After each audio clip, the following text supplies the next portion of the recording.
Ávöxtur sannleikans. Orð Guðs í hjarta manns. Lifandi vegurinn. Opinberunarbókin 4:3. Hebreabréfið 10:20. 24. Ávöxtur sannleikans. Hjartalandið, taktu ósannleikan úr hjarta þínu og gerðu það að góðum jarðvegi, sáðu fræjum sannleikans og berðu ávöxt með því að rækta sannleikan. Endurheimta land, finndu ósannleikan sem Biblían segir að þú eigir að henda eða ekki gera, taktu hann úr hjarta þínu og gerðu hann frjóan jarðveg. Að gróðursetja fræ sannleikans.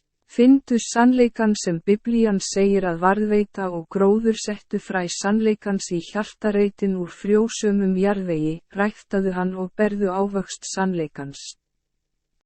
Ávöxtur sannleikans. Ávöxtur sannleikans. Verkefni. 1.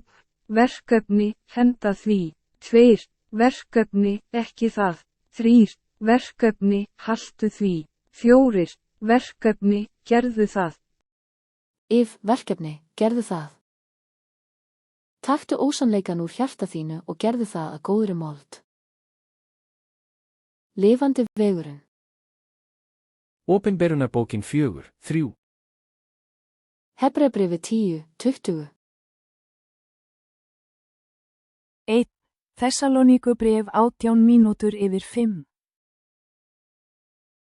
Þakkið alla hluti, því að það vilji Guðs með yður í Kristi Jesú. 1. Þessaloníkubréf 21 mínútur yfir 5.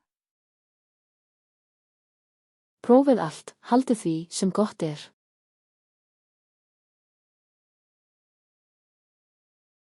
1. Þessaloníkubréf 25 mínútur yfir 5. Bræður, biðjið fyrir oss. 2. Þessaloníkubréf 3:1. Að endingu, bræður, biðjið fyrir oss, að orð Drottins megi hafa framgang og vexamast eins og hjá yður. 2. Þessaloníkubréf 3:2. Og að við mættum frelsast frá spilltum og vondum mönnum. Því að ekki er trúin allra.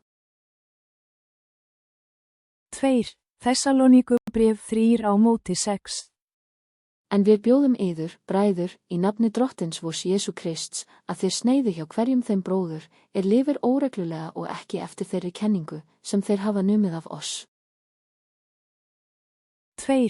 Þessaloníkubréf 12 mínútur yfir 3. Slíkum mönnum bjóðum við og áminnum þá vegna Drottins Jesú Krists, að vinna kyrrlátlega og eta eigi brauð. 2. Þessaloníkubréf 14 mínútur yfir 3. En ef einhver hlýðir ekki orðum vorum í bréfi þessu, þá merkið yður þann mann. Hafið ekkert samfélag við hann, til þess að hann blíðist sín. 2. Þessaloníkubréf korter yfir 3. En álítið hann þó ekki óvin, heldur áminnið hann sem bróður. 1.